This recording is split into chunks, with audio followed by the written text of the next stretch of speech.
ವೀಕ್ಷಕರೇ, ನಮ್ಮ ಚಳ್ಳಕೆರೆ ಟಿವಿಗೆ ಸ್ವಾಗತ. ಇಂದಿನ ಪ್ರಮುಖ ಸುದ್ದಿ. ಚಳ್ಳಕೆರೆ ತಾಲೂಕಿನ ಚುಂಚರಗುಂಟೆ ಗ್ರಾಮದ ಕೃಷಿ ಪತ್ತಿನ ಸಹಕಾರ ಸಂಘದ ನೂತನ ಅಧ್ಯಕ್ಷರಾಗಿ ಆರ್ ನಿಂಗರಾಜ್ ಆಯ್ಕೆಯಾಗಿದ್ದಾರೆ.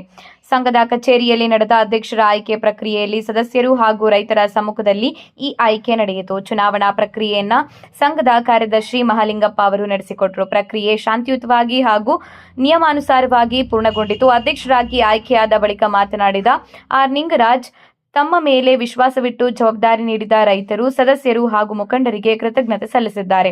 ಸಹಕಾರ ಸಂಘವು ರೈತರ ಆರ್ಥಿಕ ಚಟುವಟಿಕೆಗಳಿಗೆ ಬೆನ್ನೆಲುಬಾಗಿದ್ದು, ಅದರ ಮೂಲಕ ರೈತರಿಗೆ ಇನ್ನಷ್ಟು ಅನುಕೂಲವಾಗುವಂತೆ ಕೆಲಸ ಮಾಡುವುದಾಗಿ ಹೇಳಿದ್ದಾರೆ. ರೈತರ ಸಮಸ್ಯೆಗಳಿಗೆ ಸ್ಪಂದಿಸುವುದು, ಕೃಷಿ ಸಾಲ, ಬೀಜ, ರಸಗೊಬ್ಬರ ಸೇರಿದಂತೆ ಅಗತ್ಯ ಸೇವೆಗಳು ಸಮಯಕ್ಕೆ ಸಿಗುವಂತೆ ನೋಡಿಕೊಳ್ಳುವುದು ನನ್ನ ಆದ್ಯತೆಯಾಗಿರುತ್ತದೆ. ಸಹಕಾರ ಸಂಘದ ಅಭಿವೃದ್ಧಿಗೆ ಸದಸ್ಯರ ಸಹಕಾರದೊಂದಿಗೆ ಶ್ರಮಿಸುತ್ತೇನೆ ಎಂದು ಅವರು ಹೇಳಿದ್ದಾರೆ. ಈ ಸಂದರ್ಭದಲ್ಲಿ ಸಂಘದ ಸದಸ್ಯರು, ರೈತರು ಹಾಗೂ ಗ್ರಾಮಸ್ಥರು ನೂತನ ಅಧ್ಯಕ್ಷರನ್ನ ಅಭಿನಂದಿಸಿದ್ದಾರೆ. ಆಯ್ಕೆಯು ಚುಂಚರಗುಂಟೆ ಗ್ರಾಮದ ರೈತರಲ್ಲಿ ಹೊಸ ನಿರೀಕ್ಷೆ ಮೂಡಿಸಿದೆ.